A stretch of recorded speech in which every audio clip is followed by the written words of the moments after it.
Wonderful. Well, hi everyone. Apologies for, a couple minutes late start. My computer decided to die and my internet decided to not cooperate right at the beginning of the event, but I want to welcome you all. I am Dr. Whitney Nell Stewart, Assistant Professor of History and Faculty in the Edith O'Donnell Institute of Art History at UTD. Welcome to our first event of the spring 2021 semester for our teach-in series, The Living Legacies of White Supremacy at UTD and Beyond. Before we begin, a recognition that the university many of us attend and work at stands on land originally settled and occupied by the Caddo, which is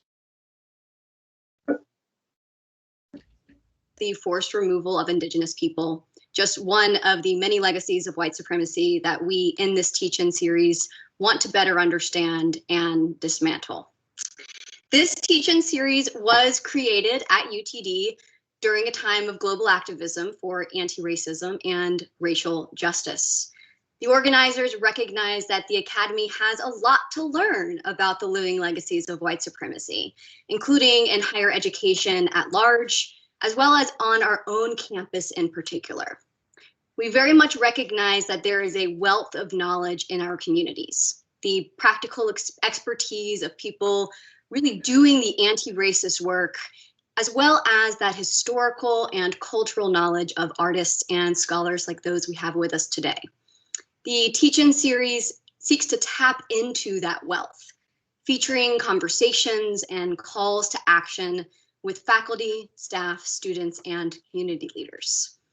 We have been doing this since July 2020, and we've offered programs that bring together activists, scholars, artists, and the UTD community for conversations around topics like police violence in Dallas, holidays, memorials, and racism and public memory, African Americans and human rights, merit-based scholarships, diversity work in higher education, the trauma of racism and healing through creative expression, and border policing and ICE.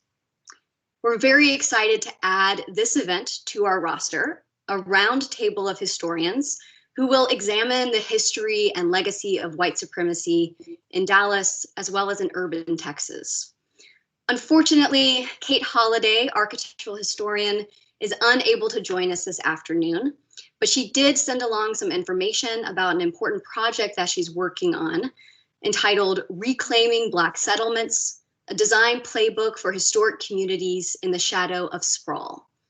I hope you'll read more about the project, which seeks to bring together faculty and students in architecture, landscape architecture, planning, policy, and historic preservation to develop a kind of design playbook that is particular to the needs of historic Black settlements in DFW that are exposed to the risks of top-down development in the wake of the explosive urban development and sprawl that we've seen all around us.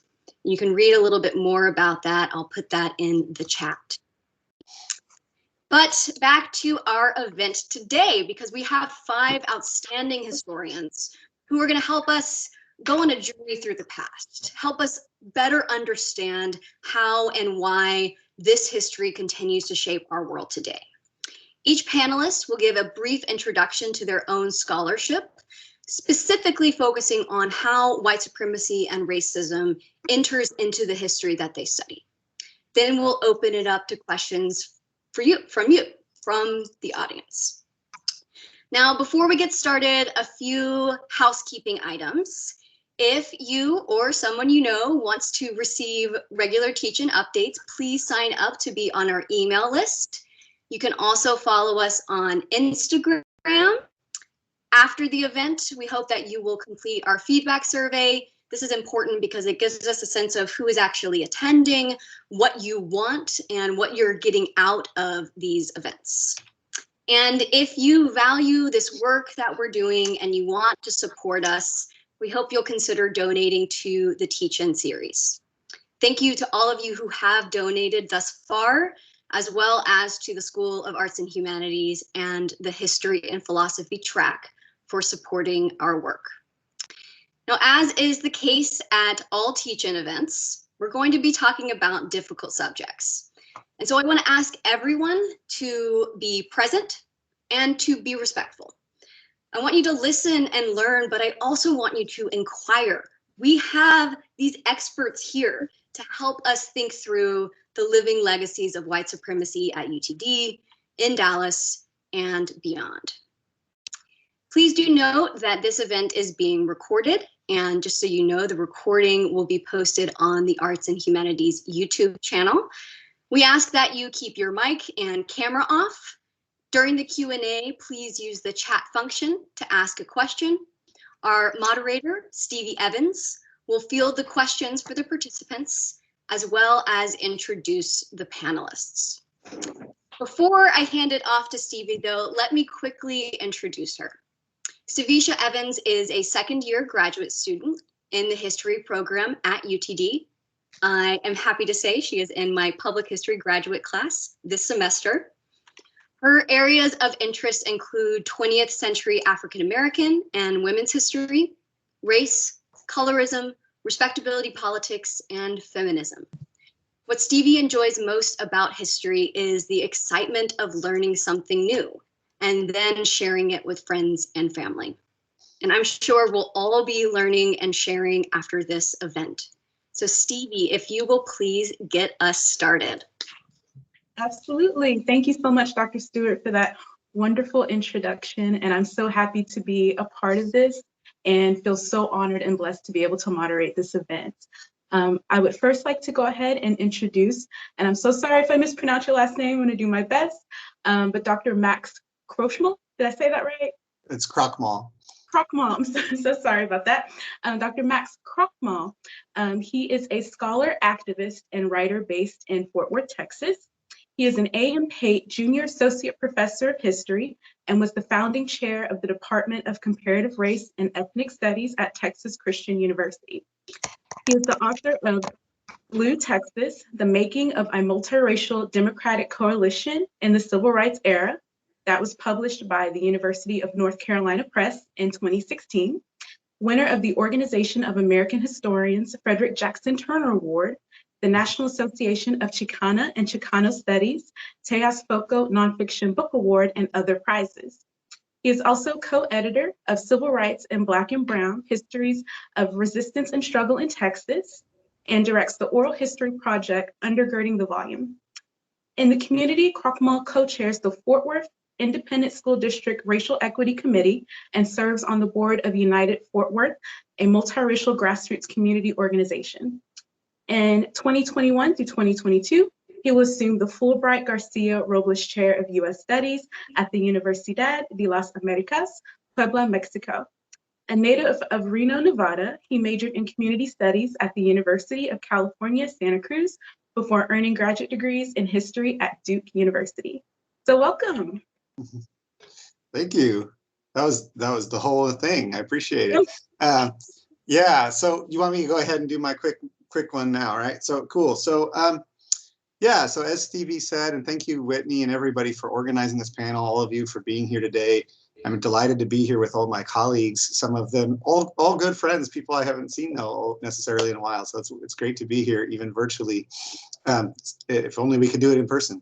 Anyway, I'm going to talk today about, I guess, a quick overview of the history of sort of how white supremacy became urban in Texas history, and how, therefore the landscape of our metropolitan areas, came to be defined by white supremacy, and of course, the life chances, opportunities, community formation, and so on, particularly of targeted groups, but also, I guess, of privileged groups. Right, are shaped by that. So before I get into that, I do want to give myself a quick plug here for the Civil Rights in Black and Brown Project, which I think I just shared with you, I hope.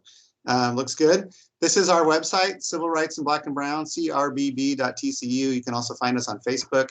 And really, I just wanted to share this.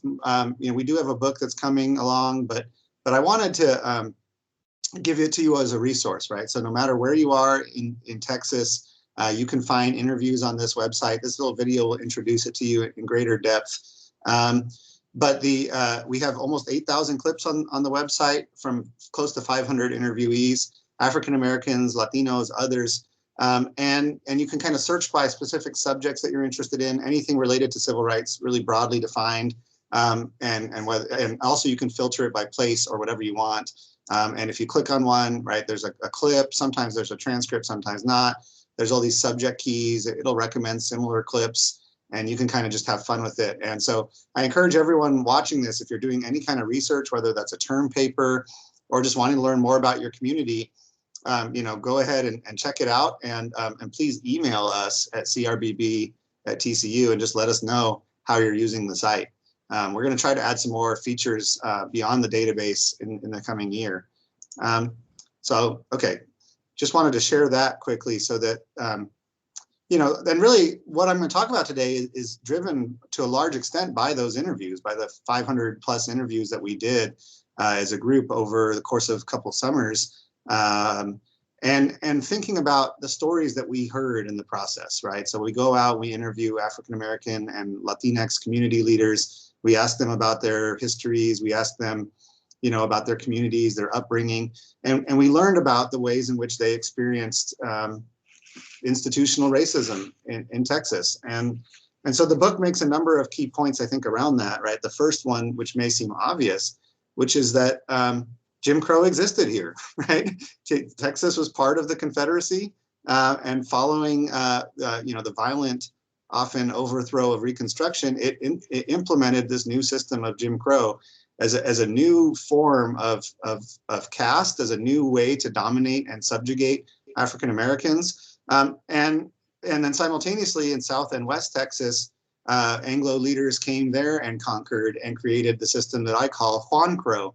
And Juan Crow, like Jim Crow, was a series of restrictions, both legal and otherwise, that were designed to not just separate the races, but to put one firmly on top and the other firmly on the bottom, right? With the real goal being economic, right? Keeping African American and Latinx workers, respectively, on the farm, right? On the countryside, producing initially cotton and other export crops, right? So that's sort of the beginning. I always say in the beginning, there was segregation, right? And that's true and it's not true, right? In the sense that there was other possibilities around the era of Reconstruction and into the early 20th century. But by the early 20th century, Jim Crow and Juan Crow get instituted, they get formalized. They come to have the weight of the state behind them in both cases.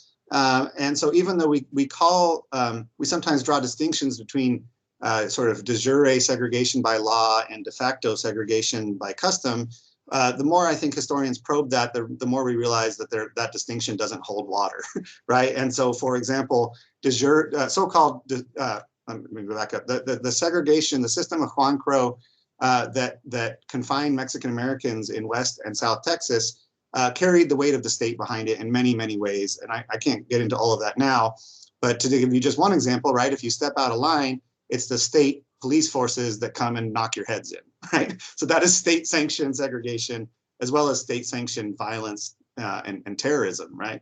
And so the same way that we see African Americans experiencing lynching in East Texas, right? We see also examples of Mexican Americans being lynched in West and South Texas. And again, these are state-sanctioned forms of violence. All right, so that's kind of the backstory, right? And I guess I'm first, so I get to do that. And I cleared the water for some of you, although I'm sure some of you may go other directions and further back maybe. What I say in the book, in the intro to the new book, is that, with the coming of industrialization and urbanization in Texas, those systems of Jim Crow and Juan Crow are imported from the countryside into the cities, right? They become themselves urban systems. And what we see with that is that the hierarchies and the customs are literally brought into urban places, and they're inscribed in the landscape there. So cities like Dallas or Fort Worth or wherever come to build and develop in a way that is segregated from day one, right? And especially with the massive boom that occurs in urban Texas with the coming of the defense industry, right, at the tail end of the Depression and into World War II, the big Texas miracle of economic development was entirely state subsidized, right? Entirely coming from federal dollars. So, all those great entrepreneurs are really just getting, corporate welfare to grow these industries, and they're building huge, massive factories. So in Dallas, we have the North American Aviation, right, which later becomes Chance Vought, in Grand Prairie, and at its height in World War II, employed as many as 50,000 workers. And so that became the foundation of Dallas, right? It became the foundation of Dallas's white middle class. And I say it that way, right? Because those white workers who went out there, they organized strong unions, they built some power, they managed to achieve, a certain degree of comfort and security. But that boom of urban Texas, first it's federally subsidized, and then second, it's sharply segregated, right? And by design and institutionally. So if you're an African-American person or Mexican-American or even a white woman, and you go to seek work at these factories, right, that are booming, that are undergirding the new wealth of Texas, you can't get that job, right? You can get a job as a janitor. It doesn't matter how many college degrees you have. It doesn't matter how smart you are. There's no possibility of upward mobility.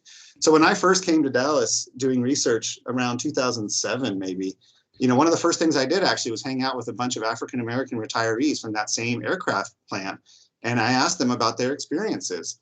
And they were the very first Black folks there to actually work in semi-skilled operative positions. And it wasn't until really the late 60s or early 70s that they were able to break into those roles. So, as a labor historian, I confront some of these questions from that vantage point. And I think really it's useful to pull back and think about what we mean by white supremacy and why I'm talking about these things, right? And Whitney, wave at me when you want me to start shutting up, or Stevie, whichever. I think Stevie, you're moderating. Thank you. Just wave when you want me to start wrapping up, because I lost track of time already. So to pull back and think about that, right? So we often, when we think about race or when we think about civil rights, and I do work on civil rights, we tend to think of that in a like liberal integrationist framework. We tend to talk about things like access, things like opportunity, the phrase even civil rights, right? That the law treats everybody equally. But for African Americans and for Latinx peoples in Texas, Mexican Americans primarily, right, the struggle for equity was always about much more than, say, civil rights, right? It was always about having meaningful ways to engage, self-determination for your communities. It was about economic opportunities, right, and labor rights, fair employment. It was about independent political power. Again, the ability to determine for you and your neighborhood and your friends and your community what kind of representation you want. It wasn't just about having a hamburger at a lunch counter or riding on a bus, right? Those were part of a much bigger constellation of civil rights fights. And it was about freedom from state-sanctioned violence, right? It was about ending the reign of terror that we've seen come back so clearly, right, over the past year, but even right before that in Dallas and elsewhere, right? And we could list, right, all of the victims of both police brutality and also state sanctioned sort of private mob action, right, going way back. But rather than go through that whole grisly record, right, my point is that when you think about white supremacy, the stories of like sort of the mobs, the insurrectionists, the rednecks, these are not the important stories, right? The extremist white supremacists, these are not the important stories. The important stories are the structures, the systems of white supremacy that embolden and give them cover, right? And that tell them even to do it, like our last president, right? But also, that's sort of true throughout history. So if we want to think about white supremacy in urban Texas, it's a story of structural racism.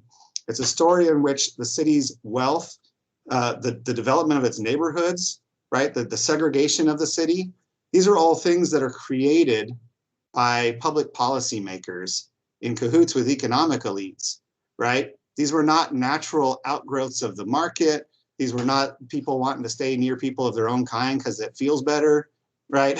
To the extent that there was that, it was people trying to survive, right? People trying to, band together and resist the ravages of white supremacy. So, so I'll just give like maybe one more example of how that works, and then we can back up. I talked about employment already.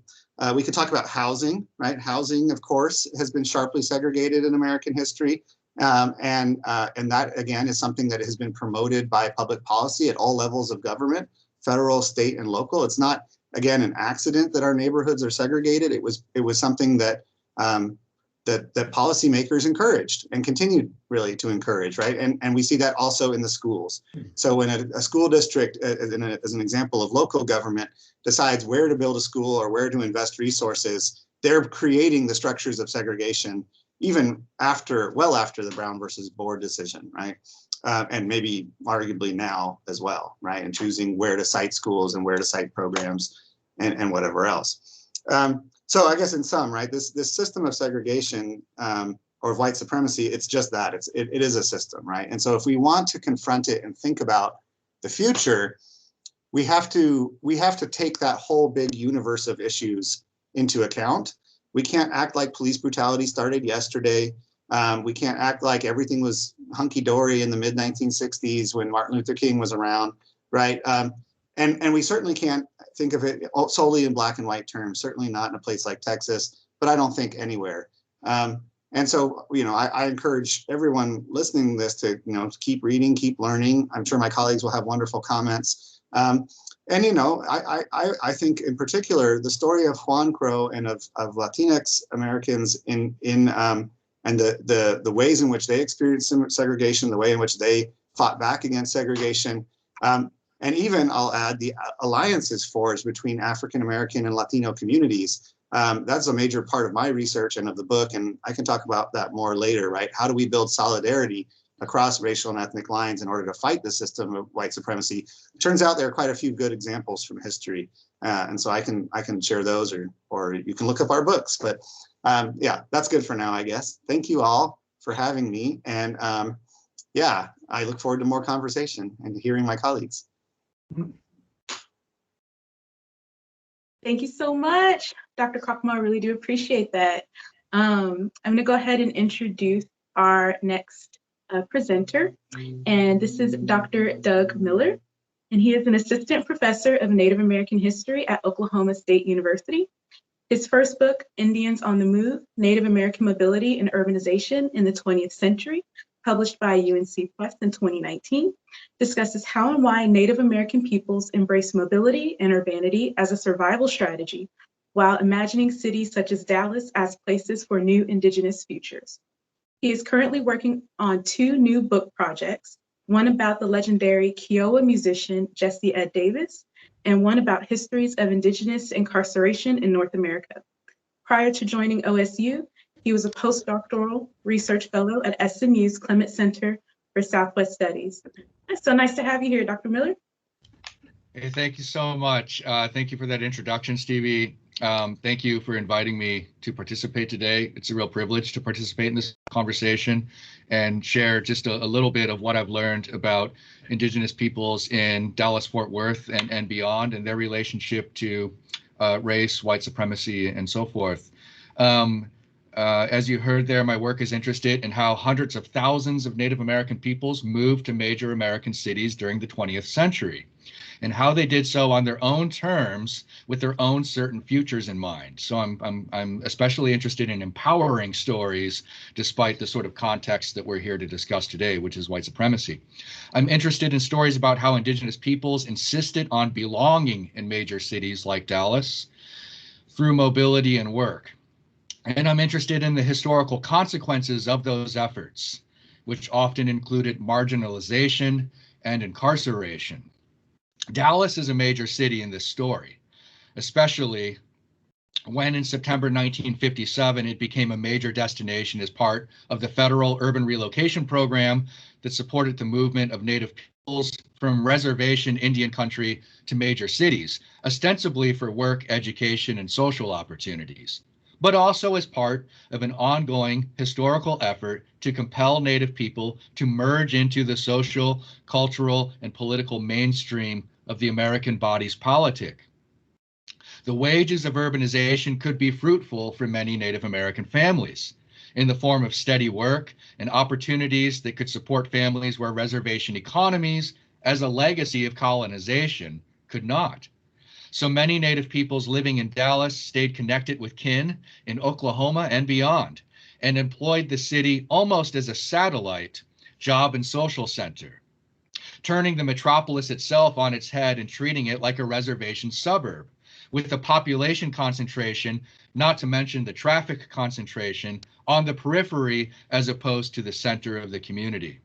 Generations of young Indigenous peoples grew up in Dallas, but with a rather unique sense of home and how long it took to get there. One consequence of urbanity became the racialization of Indigenous peoples as a minority group within the culture wars and the war on poverty of the post-war era. But that was an unintended consequence where the federal government was concerned, especially in the context of the Nixon and Reagan era conservative tide against quote unquote entitlement groups, of which Native people living in urban places somewhat erroneously appeared to be.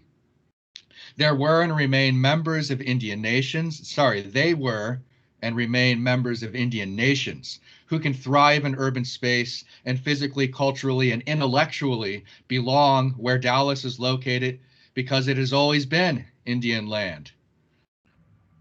Indigenous peoples have fought to be more than an anomaly, or worse, a dislocated Indian in urban space. They are not objects of urbanity, they are subjects and contributors in their communities.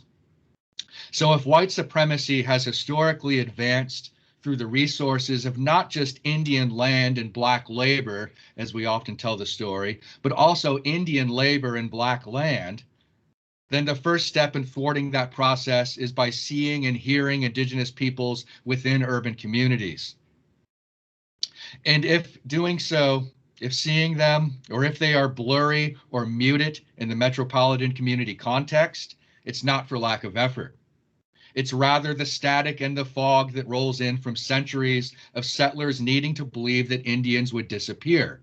And that was part of the agenda where the federal government was concerned for what was supposed to happen to Indigenous peoples in Dallas. Let me give you a specific example of that, a vignette from some more recent work. At first, the Bureau of Indian Affairs sent relocated Indigenous peoples to West Dallas to a public housing project. The construction of the 3,500 unit project finished in 1956, 2 years before Dallas annexed West Dallas, at which point new tenants moved into segregated units, white, Black, and Hispanic. Native people were only allowed to occupy the Hispanic designated Elmer Scott complex, or quote unquote Little Mexico, as they called it in the 1950s. Not surprisingly, West Dallas was not exactly an idyllic part of town. Legendary outlaws Bonnie and Clyde grew up there in the 1920s. Its reputation had hardly improved 30 years later. When Indigenous tenants complained about roach infestations, Elmer Scott landlords objected. Those are Texas boll weevils. The BIA prepaid $40 monthly rent, with families paying a sliding percentage of wages earned. Previous scholarship on Indigenous urbanity often stresses that the BIA intentionally tried to scatter relocated Indian peoples throughout various cities to expedite cultural assimilation. That's mostly true, but in Dallas, hundreds of families resided together at Elmer Scott. The BIA liked this because it made it easier to surveil the relative progress of the community and to conduct unannounced home visits. The presence of the man-made and neglected Fish Trap Lake notwithstanding, locals called West Dallas the Cement City, as it provided home for numerous industrial factories. Most notably, a lead car battery smelting corporation whose northern boundary lay a mere 50 feet from the housing project. During the 1980s, through a series of lawsuits, it finally came to light that since the 1930s, the corporation had been dispersing up to 2 tons of lead waste particles into the ground and air annually, assaulting the health of poor area residents who could not afford air conditioning and had to leave their windows open for ventilation during the summer.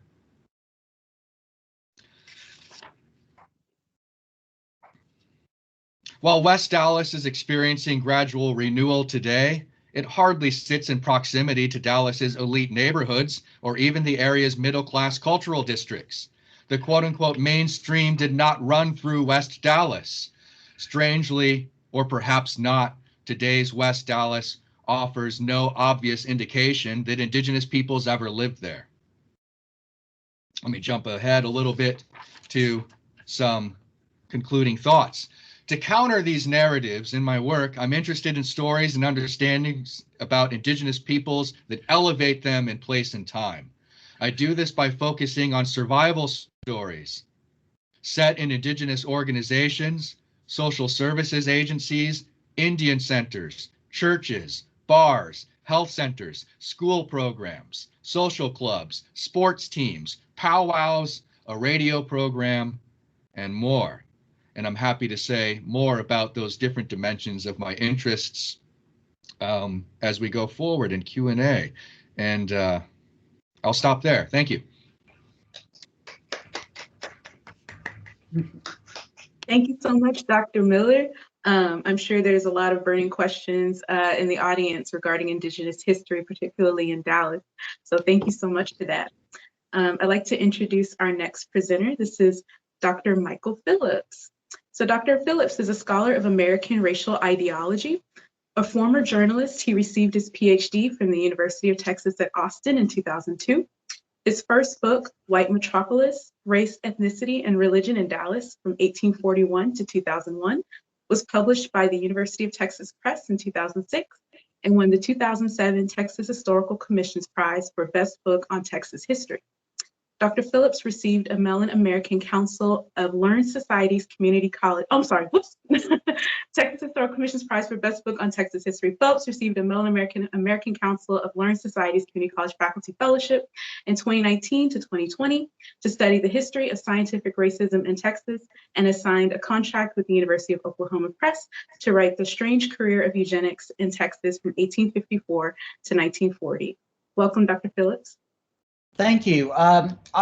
Something struck me at the beginning of the session. We mentioned that UTD has been built on Indigenous land, and I think something else we need to mention is that the University of Texas at Dallas is not in Dallas; it's in Richardson, and I think that tells us a lot about the politics of white flight. That the UT Dallas branch is not in the city of Dallas. Just like the Dallas Cowboys don't play in Dallas. And it's a kind of domestic colonization is the term I use, you know, the exploitive relationship of the suburbs to the city. And I think, I hope I'm not biting the hand that feeds me by pointing that out, but I think it's worth noting. I think a lot of work we do as historians is in some ways grounded in our biography. So I'll just note that my book about Dallas, Racial Politics in Dallas, White Metropolis, had its origins in my career as a journalist covering the police beat at night in Fort Worth at the Fort Worth Star-Telegram. And this is the late 1980s. The Texas oil economy had taken a hit. Texas had its own version of a white supremacist war on drugs spearheaded by Dallas mega billionaire Ross Perot, who used intensely, people don't remember this, racialized language talking about drugs, and actually was reported to have proposed basically laying military siege to black and brown neighborhoods and doing door-to-door searches, and used all wildly exaggerated language about even marijuana. It seemed like his source for information about narcotics was based in the movie Reefer Madness from the 1930s. And this caused devastating consequences for black and brown communities. I was working in Fort Worth. You had the economic devastation that happened when black and brown heads of households were rounded up in these drug raids, and sometimes with planted evidence. Homicide rates were skyrocketing. And I was involved in a lot of the police coverage because crimes usually happen at night. And I began to notice a cold and amoral calculus in the news coverage. And I began to realize I was playing part of it. And it began to make me doubt my chosen profession. Where crime stories, particularly homicide stories, played. White victims ended up on the front page of the paper. Black and brown homicide victims, you know, stories involving black and brown victims ended in the metro section or inside the metro section. There was a story where a black man was accused of murdering a white woman. That was on the front page for days and covered in a way Black Death wasn't. And I seriously began to evaluate my role in being part of a racist institution, the media. And so, you know, there's one, I'll get off this real quickly, but one story in particular, you know, we had a policy at the Forward Star Telegram where if a juvenile suspect was arrested for a crime like murder, we never identified them because they might be innocent, number one. Number two, juveniles are different than adults. And there was a case where a teacher was stabbed to death in her temporary classroom, and an African-American child was arrested, and his name was blasted all over the paper. And we had never done that before by policy. And it turned out the child was no billed by the grand jury for lack of evidence. But the paper had already labeled that child for life as being complicit in what was seen as a horrific murder by the Forward Star Telegram. And it's really odd because at the very same time, and this is what got me into Dallas specifically. I grew up in the Dallas area and I'd grown up hearing the N-word and hearing Black failure amplified and Black achievement ridiculed. This was an era in which there was a significant change in the nature of the political leadership of Dallas. You had a new generation of African-American leaders, post-1960s. John Wiley Price, who was still county commissioner in Dallas, had just been elected. And one of the things that was really striking for me, as someone who grew up in the Dallas area, surrounded by white people, was a reaction to John Wiley Price because he was provocative intentionally. And he would, you know, hold protests against hiring practices and at Parkland Hospital, you know, and sometimes used divisive language towards Latinx member of the board. He led protests where they whitewashed cigarette ads and tobacco ads, or rather alcohol ads in these neighborhoods, which was really striking because if you ever saw the movie Boys in the Hood, there's a scene that was filmed a couple of years later, and he's doing it in real life 2 years earlier. And people in white Dallas would tell me, oh my God, we've never had problems like this before. Dallas isn't like that. Dallas hasn't had racial conflict. You know, we didn't have the problems like Birmingham and places like that. And I found that remarkable because I grew up here.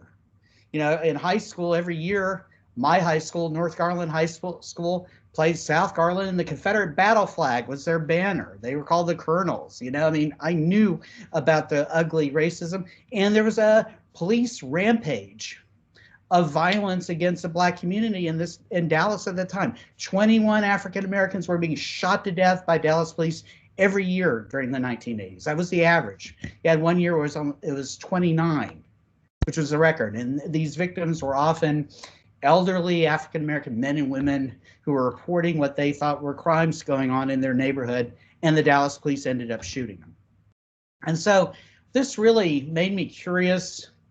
I realized on a daily journalism schedule, I couldn't really plumb this mystery of race in Dallas and race in the Dallas-Fort Worth area. And so I decided to go into graduate school. And very often when you begin your research project, the first place you go is you read the vast secondary literature available. And guess what? For Dallas, at that point, there wasn't. The literature, the histories of Dallas was written by boosters, civic boosters, who promoted a variety of myths. And the only book of note about race in Dallas at that time was written by a journalist with, and I used to be a journalist, but written with I think, a somewhat more shallow journalistic perspective called The Accommodation by a reporter named Jim Schutz. And one of the striking things about that book, and where I realized he's not covering things here that are absolutely vital, something I found fascinating, was this.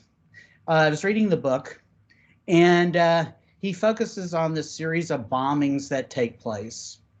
And the book's called The Accommodation, by the way. 1940, 41, 1950, 51, when these formerly all-white neighborhoods, the Jim Crow boundaries were beginning to crumble a little bit because of population increase. And there began to be a series of bombings of houses that were being sold to Black people.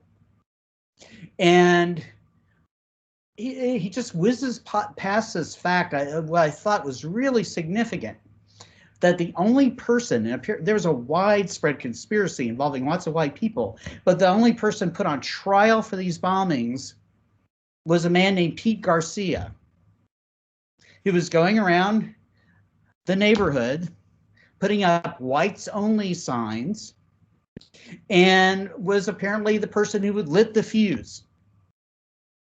And I found that really fascinating because, you know, Juan Crow, as you said, right, this was a phenomenon.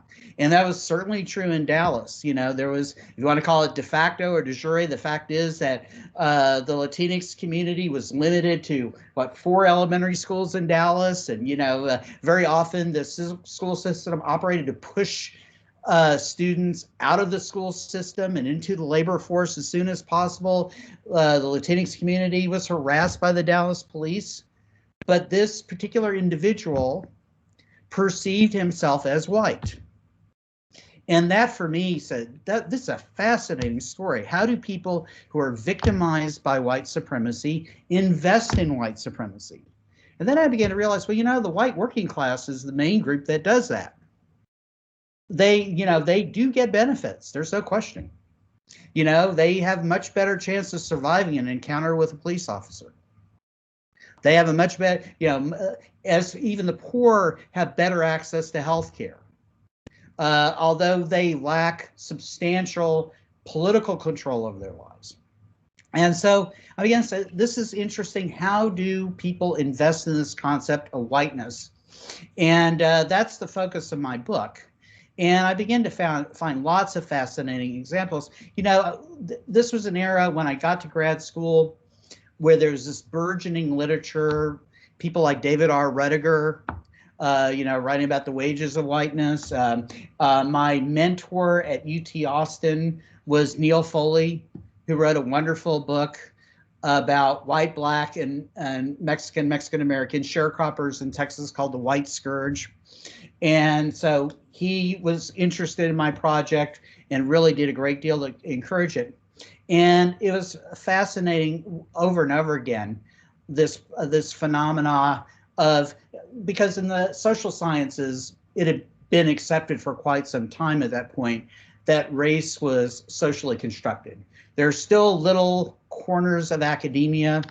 I'm going to point to psychology departments where there are experts in quote unquote intelligence, where they take imaginary categories of people and measure it in an imagined quality, general intelligence, and use fabricated measures of methods of measurement.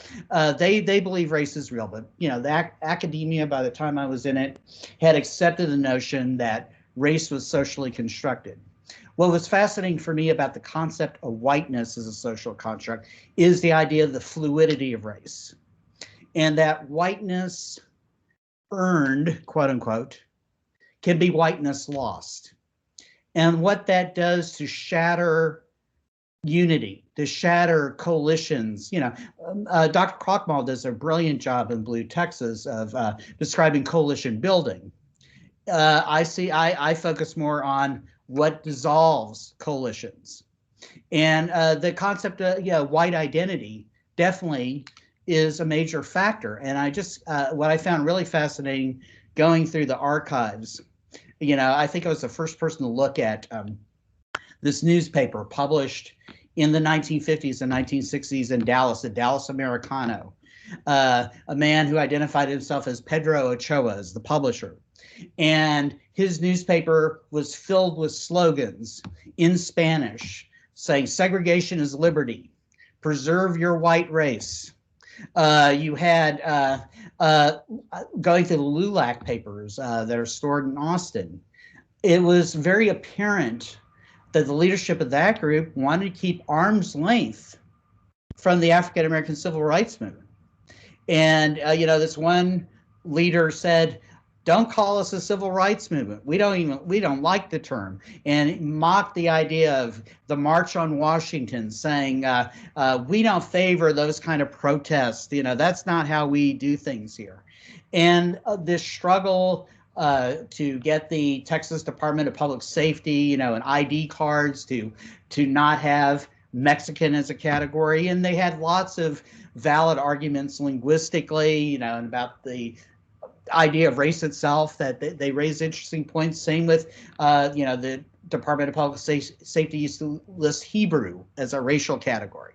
It was fascinating to see how white identity was incentivized and the very toxic effect that had on the struggles for social justice. Because one thing, it's simplistic, but all the rhetoric about the 1% does illustrate a basic point, that real power rests in the hands of very few people, and that the acceptance of these racial divisions really does weaken the struggle for social justice for all of these groups.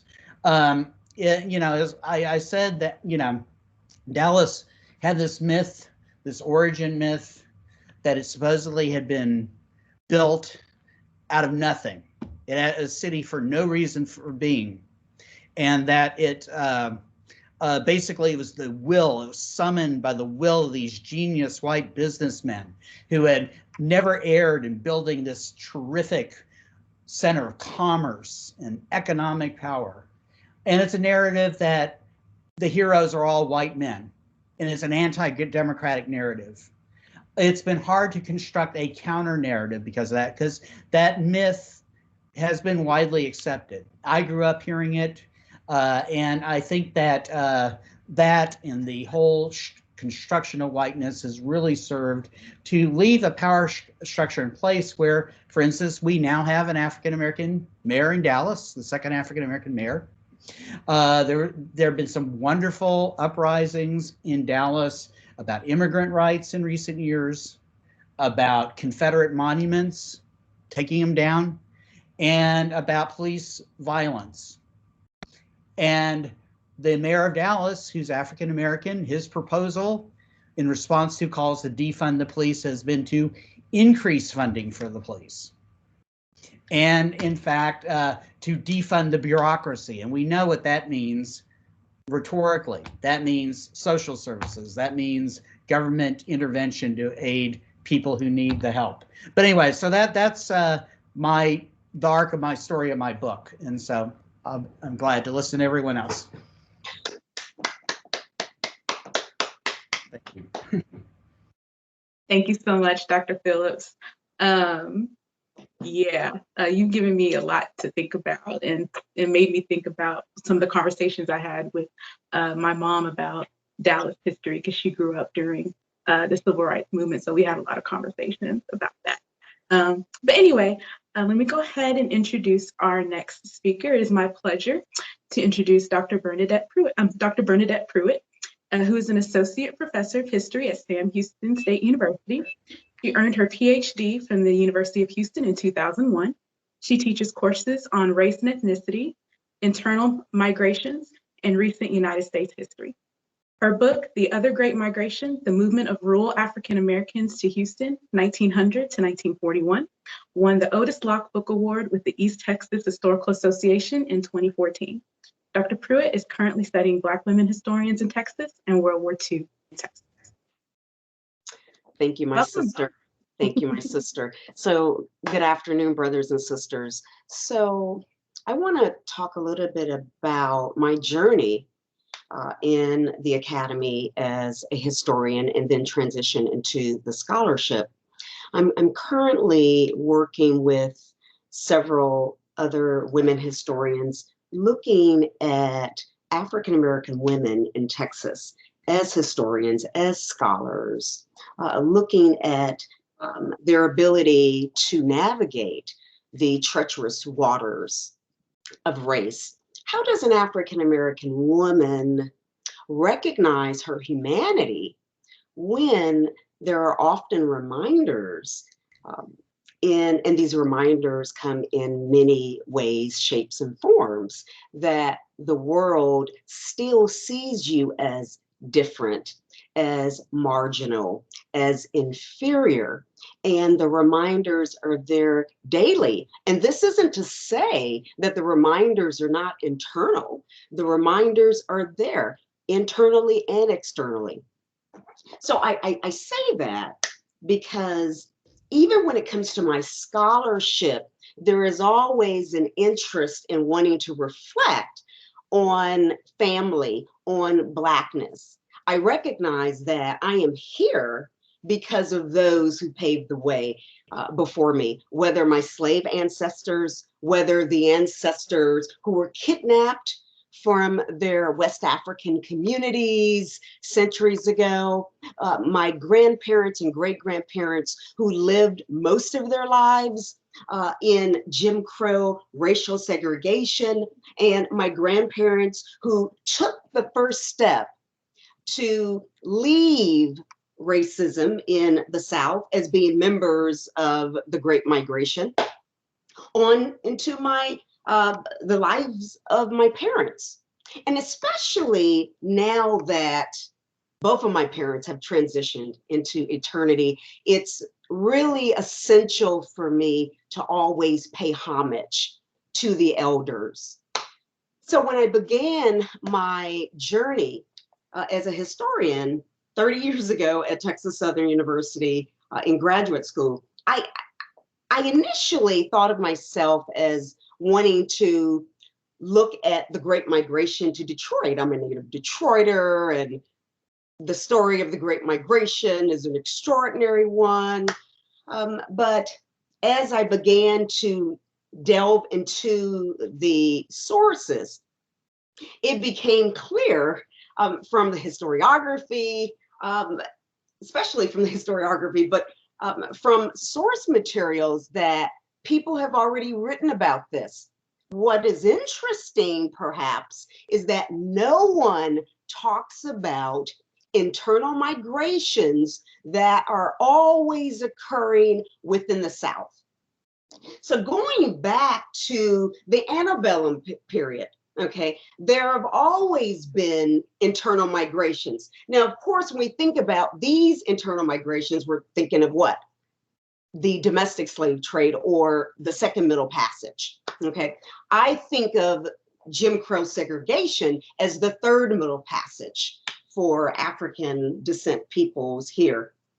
But we often forget that African Americans have always been tied to internal migrations, whether forced or those that are voluntary. Okay, Joe William Trotter, historian at Carnegie Mellon, says that migration has always been a central theme in the history of Black Americans, from the experiences of the ancestors who were kidnapped, brought into the Western Hemisphere to work as indentures and eventually as the enslaved. But it became clear to me in the early 90s that these migrations to Houston are quite fascinating. And while they mirror the experiences of my parents and my grandparents, in so many ways, they are very different. Let me give you a couple of examples. So when I came to Texas almost 40 years ago, as a freshman at Texas Southern, I was struck by the fact that all of my friends who were Texans and Louisianans, they had these rich connections to the rural South. My friend Natalie's from San Augustine, and she had family in Dallas. She had family in Houston. My friend Cheryl was from San Antonio, and she had family from surrounding areas. And then my friend Letitia, native Houstonian, whose grandparents were born in Louisiana. She had family in Dallas. My friend Andre was from Dallas, and yet his relatives were outside of Dallas. My friend Pam was from a small town in Timpson, called Timpson. So I was fascinated by the fact that Black Texans had these historical connections with Texas. As a Detroiter, I am a second generation Detroiter with respect to those ancestors who were actually born in the city. Outside of inner city Detroit, I really knew nothing about suburban communities because of the demarcation lines that existed then, that continue to exist, unfortunately. I didn't have interactions with white Americans in suburban Detroit, nor did I have interactions with Americans, Michiganders who lived in rural communities, whereas that was very different from my friends who were at Texas Southern. They traveled to rural communities all the time. My friend Susan, her mother's Dr. Naomi Leday, she traveled to Huntsville all the time, and this was really fascinating to me.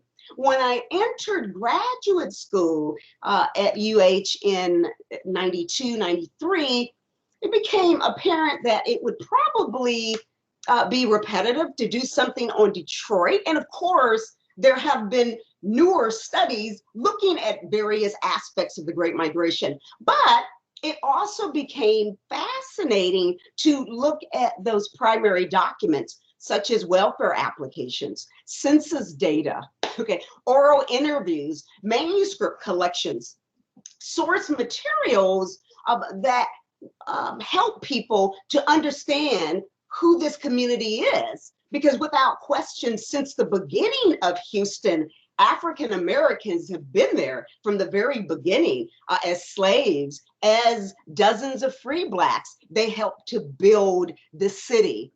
They worked at flour mills. They worked at grist mills.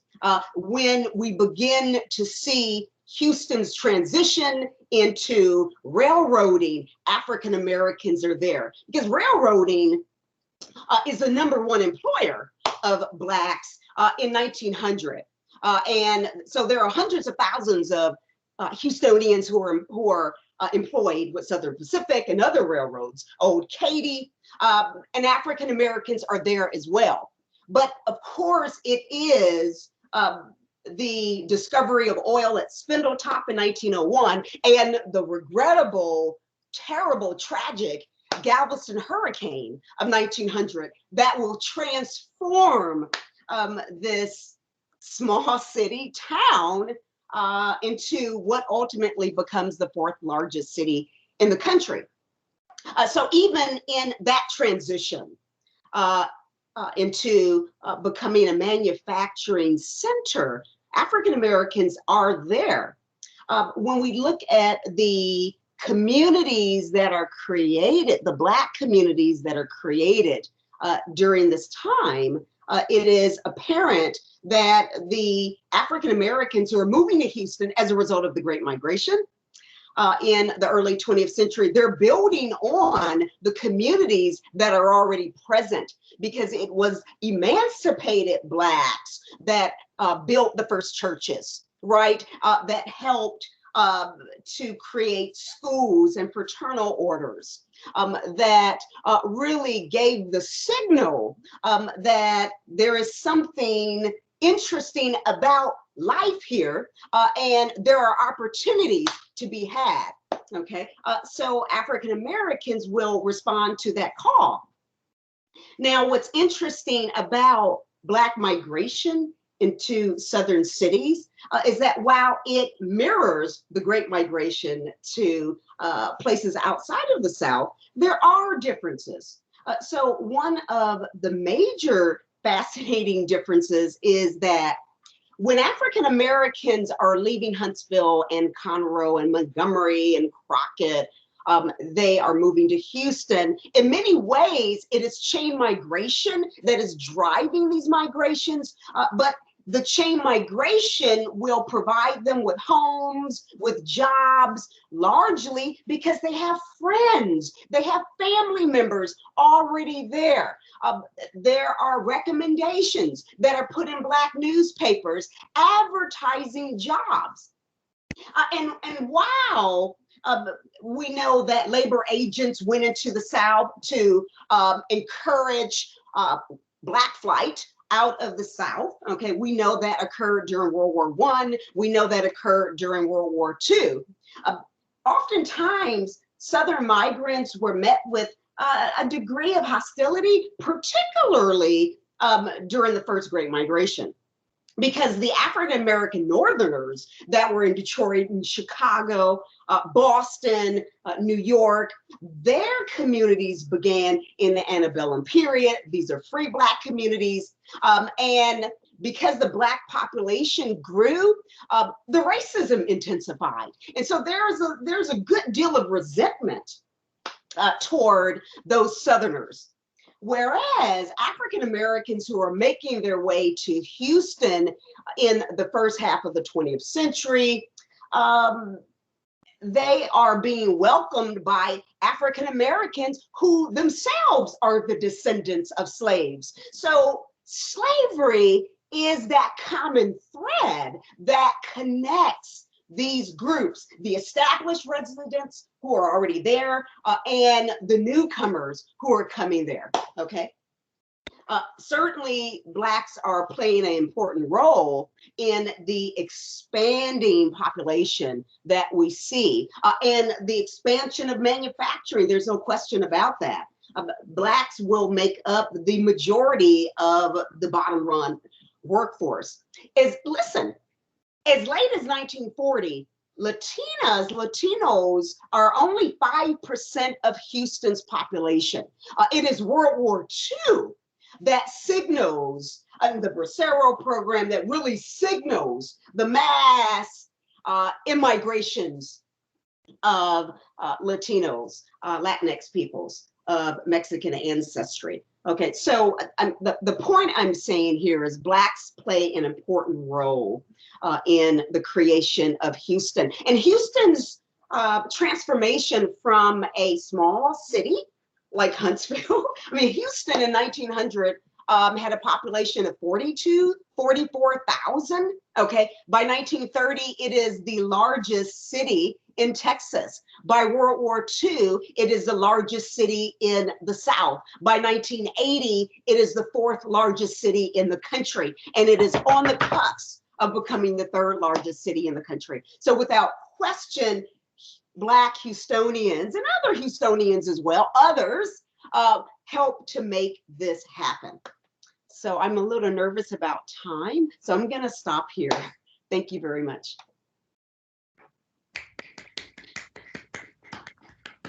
Thank you so much, Dr. Pruitt. I really do appreciate it. You've also given me a lot to think about in terms of migration and this internal idea of internal migration, because when I think about migration, you're thinking about the Great Migration in northern cities and western cities. So to think about it internally in the South is really cool. So thank you for that. Okay, so our last presenter we have here is Dr. Uzma Qureshi.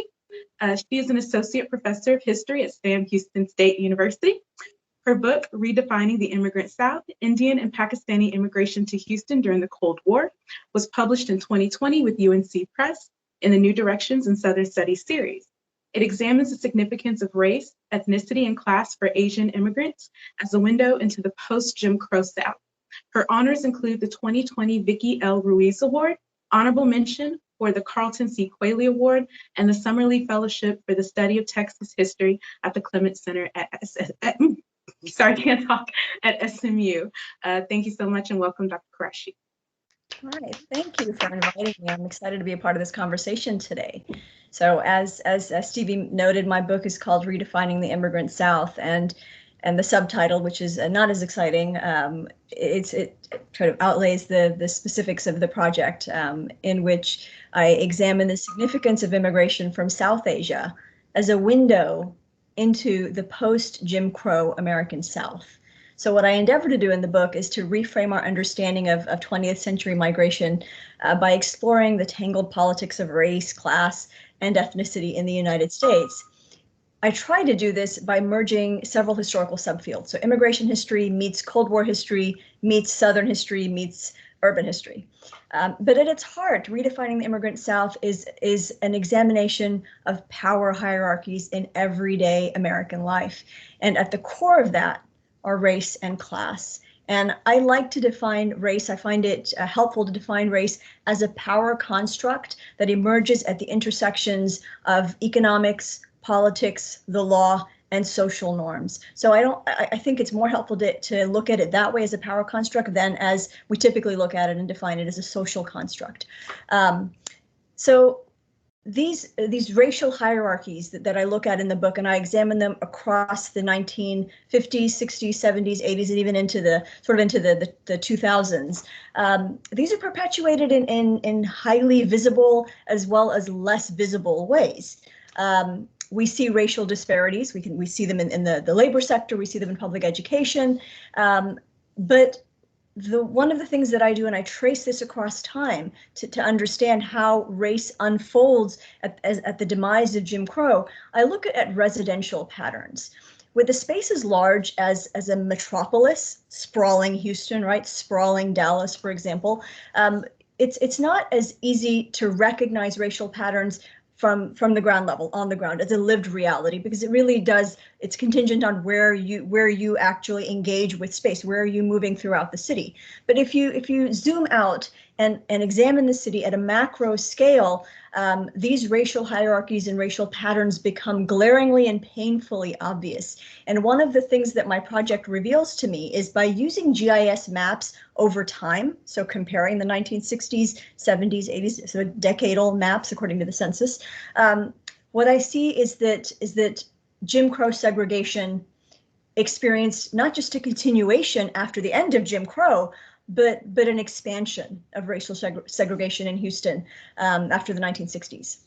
So while Houston's largest cities are multicultural havens, Texas's largest cities are multicultural havens, right? They attract international newcomers from all over the world.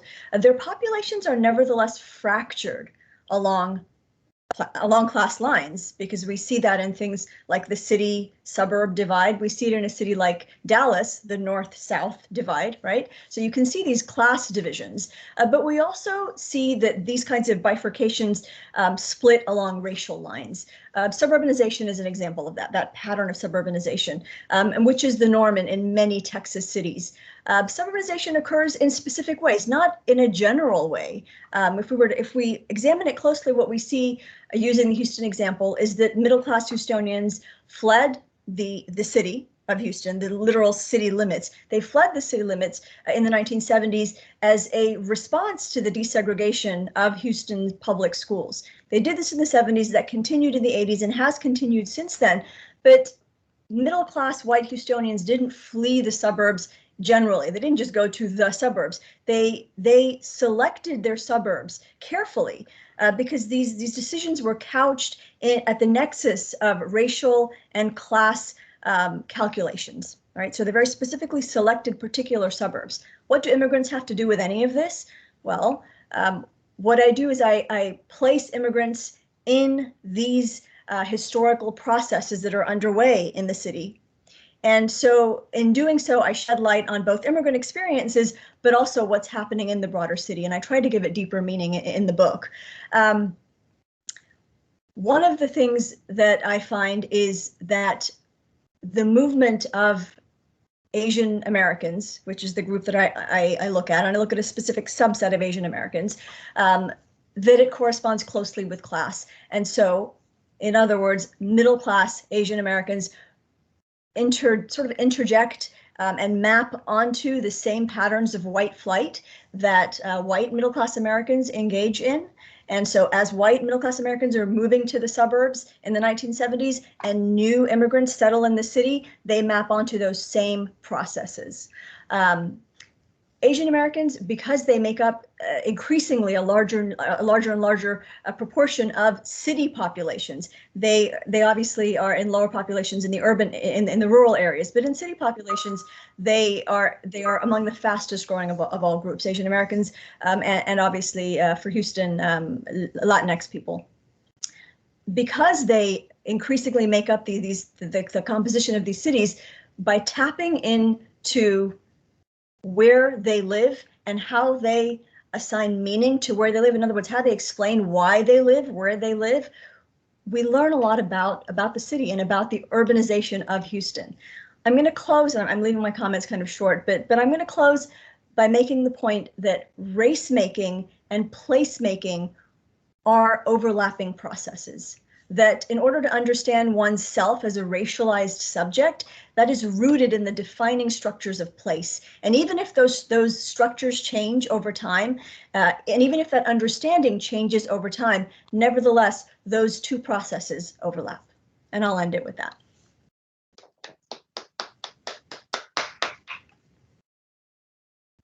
All right, thank you so much, Dr. Qureshi, and thank you all to our other wonderful historians for presenting today.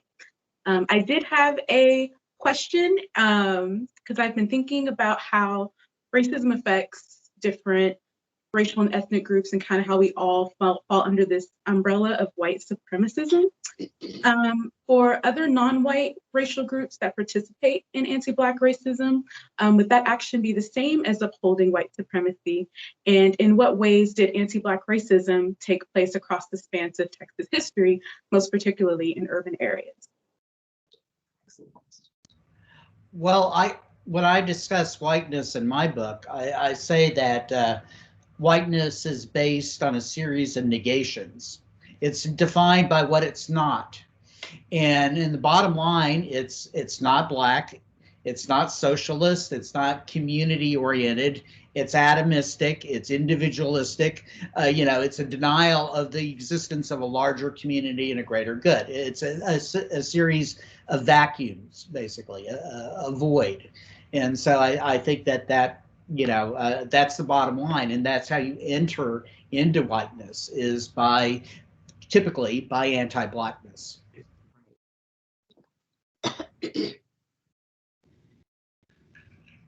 I might just add very quickly, because it just inspired a thought here. What whiteness is a product of a series of negations.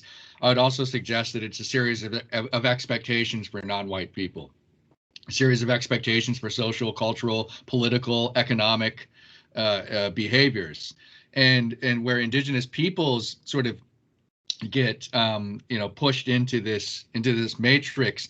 The series of expectations, especially for Indigenous peoples living in a place like Dallas, is rooted in old historical expectations. And I'll riff on Dakota scholar Phil Deloria's argument here that Native American peoples historically have been expected to be either violent or pacified, and typically in that sequence. And often there's fear of a consequence of pacification, typically in the form of reservation confinement, is fear of violence as a response to that. And so Indigenous peoples who move into places like Dallas sort of carry that kind of historical expectations on their shoulders. And once in an urban setting, in addition to violence or pacification, becomes a whole other paradigm or expectation for maladjustment. The Native American peoples don't belong in the city. And if they're there, they must be on some kind of assimilation resistance kind of binary. And how they behave has consequences, of course, for policing and incarceration and correction and discipline and so forth. So this whole long historical series of expectations for Indigenous peoples constructs white supremacy too, not just as a negation, but as an assumption or something that people are looking for in Indigenous peoples. If I could add real quick too, I appreciate, Michael, the stories you shared and your wonderful book, right? It was so foundational for so many of us. But I think the question of Latinos and whiteness is really thorny, right? And I think it's often oversimplified. And I think for a long time, we took cases like Pedro Gringo, Pedro Ochoa, right, as sort of broadly representative, or even as people like Dr. Hector Garcia, right, who would sometimes distance himself from African-American struggles, while other times being deep in the trenches of those struggles, right, and collaborating often in less public view. So, Right. Yeah. I mean, these dichotomies are important, right? But I think we also need to keep in mind that none of these groups are monolithic, right? And so for Latinos, especially for working class Latinos, right? Like the fact that their birth certificate said white might have been an insult, right? Often an insult, right? Because it had so little to do with their lived experience of racial discrimination, right? And I think it, generally speaking, right, middle class, more politically conservative, more upwardly mobile Latinos were the ones who were more likely to sort of emphasize the whiteness or to take advantage of that legal fiction, right, in order to try to distance themselves from African Americans. But yeah, I'd say in terms of my work, I think about the process of coalition building as something that isn't natural, right, but rather something that's really difficult and really thorny because groups are different. And then within each group, I mean, a major point I try to make in Blue Texas is about sort of the disagreements within various ethnic racial communities as we understand them. In fact, I try not to even use the word community, right, because those have to be created. And that's a very specific historical process. Whereas, right, for example, like we can talk about African Americans who are upwardly mobile, who are moving to the suburbs, who are criticized by people in the inner city for not caring about their issues, right? And so, what I show in Blue Texas is that groups often, activist groups often found allies across racial lines with people who they might share politics, class, or other forms of affinities, even neighborhood, right? At the same time that they're engaged in protracted intra-ethnic or intra-racial conflicts, right? With their so-called social betters who look like them. So yeah, I think if we're talking about whiteness, that it's not simple, right? And of course, the definition of whiteness changes. And one thing, Michael, that you do so well, right, is to think about how that works in the Texas context as distinct from other places, right? Because so much of that literature comes from, say, the Northeast. Yeah. I'd like to build on what Max just said. And that is to say that you absolutely do see this, as you said, this complication of any racial group. So you'll see within the African American community certain patterns that some within the same community might criticize. Within the group that I study, South Asian Americans, Indians and Pakistanis, immigrants specifically, they certainly did track onto the patterns of white flight.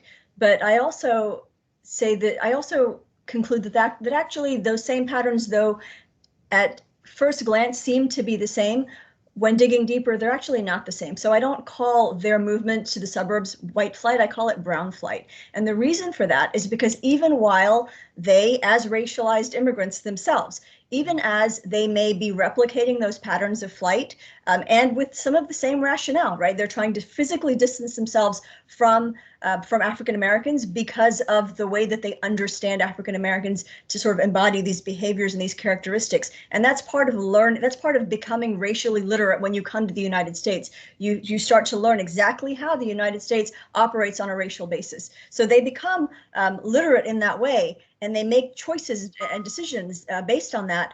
But their movement to the suburbs, and they tend to cluster ethnically in the suburbs, that has everything to do with not only their understanding of race in the United States, but also the way that they're racialized and the way that they're treated, so that they are economically included, because most of the immigrants I look at are highly educated. They come in with advanced degrees, or they're obtaining PhDs here in the United States, in my book's case in Houston.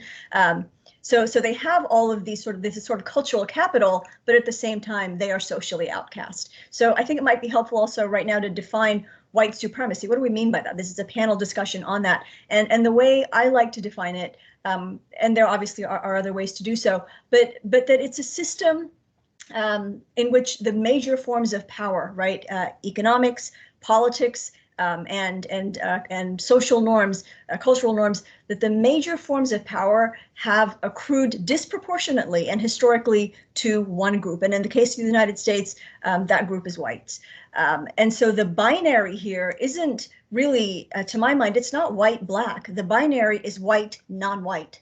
And I think when we understand it that way, it accounts for all of the different groups that we've been alluding to in this panel discussion. Excellent point, Uzma. I have to admit, I still think that there is something to Andrew Hacker's argument in Two Nations. And this idea that African descent peoples are expected to be at the bottom, regardless of your class, regardless of your education, regardless of your skill sets. There's still something foreign or different or abnormal about your Blackness, about you as an individual, as groups. When we look at Houston, it's fascinating that even upwardly mobile African Americans, they're living in racially segregated suburban communities in Pearland, in Missouri City, in Humble. I mean, it's fascinating. So there's still this idea that you are still considered an outsider, regardless of who you are and what you do. And the world sees you as an outsider, and the world's definition of self is kind of based on this idea that whatever you do, you want to stay away from that group. This has historically been the case. And even today, in the 21st century, there is still a sense of this isolation. All you have to do is see what happens to any Black person who achieves upper class status and celebrity, if any flaws discovered in them. They are treated in a way no other person of prominence is. So I believe the essential otherness of Black Americans in this society, I think, is a foundation of racism, and that's the oppositional identity that all unity is formed, unfortunately, in our racial politics. Exactly. I'd agree. It's at the same time, it's a binary. So you have white, non-white, and within that non-white, there's still that racial hierarchy, right? So both of these things are true at the same time, right? And within that hierarchy, there's no question about how perceptually, how we place African Americans at the bottom of that hierarchy. I think that there's no reason even to debate that, right? We can see that in so many ways. But we do debate it. We do debate it in this society all the time. We act as if this is non-existent. Well, I mean, so we have foundational anti-Blackness, right? Which we can certainly agree is a thing. I guess we could also think of settler colonialism, right, as this foundational part of who we are as a nation. You know, I think there's a lot of people doing other, work on this in other disciplines too that have a lot to say. And so, I've found Eduardo Bonilla Silva's recent work about honorary whites really interesting, and thinking about the way in which you can't become white, right? But you can become honorary white for a minute unless you screw it up, as Michael said, right? And then you're automatically out of the club, right? And then thinking at the other end, right, about again, foundational anti-Blackness, but then the groups that are basically being pushed down into like effective Blackness, right? And thinking about the ways in which, there are limits on and to whether they can ever truly become included or ever become American, or it's as you said, who's a brown flight, right? But that's qualitatively different. Great question. We got a good conversation. Thank you. I hope I didn't take away from anyone else who wanted to ask a question, because I know that was kind of a loaded one, but it did give us some great conversation on that. If anyone has a question, and I see one from Janet Jacobs for Dr. Pruitt. She asks, in terms of internal migration, is it primarily urban or is it rural urban? Okay, very good question. Very good question. It's all of the above, but largely rural to urban. So historians talk about something called stepwise migration, and stepwise migration reflects people taking these short distance movements, these short distance trips to maybe from rural communities to small towns, right? So for East Texans, and African Americans historically have been East Texans for the most part. We often ignore African descent peoples who are part of Spanish America, and they are largely in West Texas and South Texas. But for those Blacks who are East Texans as a result of slavery, those people are essentially moving from rural communities to lumbering communities, oftentimes to maybe medium-sized communities, and then ultimately they make their way to the larger city. But remember, for Houston, this migration is happening while Houston is growing from a child to an adult politically, demographically, right? Okay, it's very different from the migrations of African Americans who are moving to New York and Chicago, Boston, Milwaukee. Those are already major cities when they're making their way there. Houston is still developing, okay? So in many ways, in the early 1900s, as a result of the first Great Migration, I mean, Houston is kind of it's a small city. It's the size of Huntsville, okay? I mean, Huntsville, I think now is about 45 to 50,000. That was Houston at this time. So largely rural to urban. Okay, but sometimes it's urban to urban because you may have people who are moving from, let's say, Beaumont to Houston, right? Port Arthur to Houston, from Galveston to Houston. Yes. Thank you. Thank you, Dr. Pruitt. We have another question. Let's see, from Kyrie Reed. There were some examples of Hispanic du jour with white identity in East Texas displayed on social media throughout 2020, especially during the presidential campaign and election. Do you feel that Hispanic du jour of whiteness is still profound throughout the entire state of Texas or just East Texas?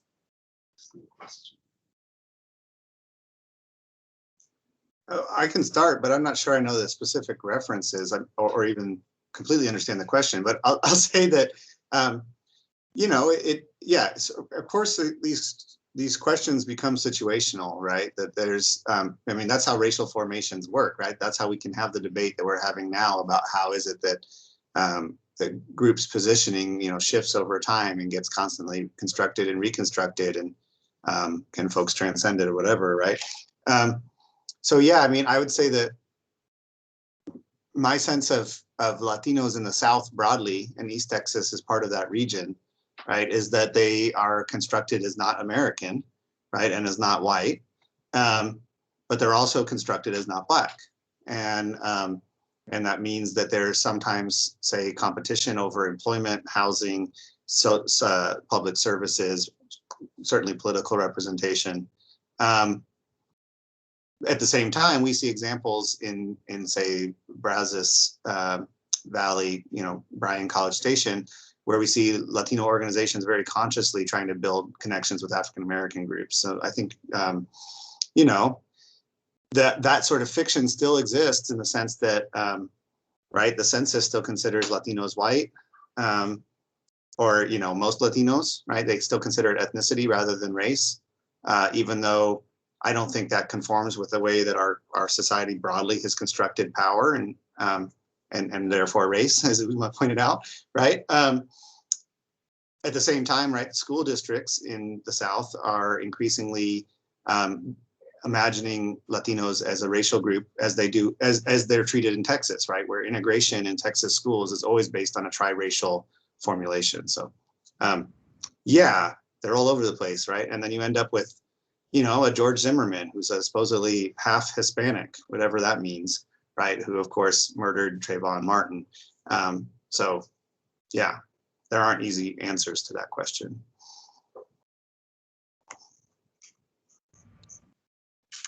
And we are unfortunately out of time. Thank you so much, Stevie. Thank all of you. You really have gotten me thinking, as someone who is currently working on a book about the racialized idea and physicality of home in the antebellum South. You have me thinking about the long living legacy of those ideas and those places. And as Uzma pointed out so brilliantly, race making as a part of placemaking gets us really thinking about that gerund quality of race, that race is a product of racism, that it takes racist actions to create the hierarchy and ideology of race. So just something for us to really be considering as we move forward, thinking about the living legacies of racism and white supremacy. Thank you all so much for joining us. Dr. Fisher put some extra links in the chat for those of you who want to keep following what we're doing and potentially donate. Thanks again for those who have donated for the School of Arts and Humanities and the History and Philosophy chat. Thank you all so much for being a part of this, you 5 wonderful historians and wonderful graduate students, and to everyone who participated and attended. Hope you all stay warm this weekend and hope to see you all at our next teach-in event. Thank you so much for being here. Bye, y'all. Bye. Thank you. Bye, Rosma. Bye. Bye-bye. Bye, everyone. Bye, Michael. Take care. Bye, Bye-bye. Bye, Bye, Bernadette. Stevie. Let me know if you need anything, Stevie. Bye. Whitney, Oh, thank thank you. you.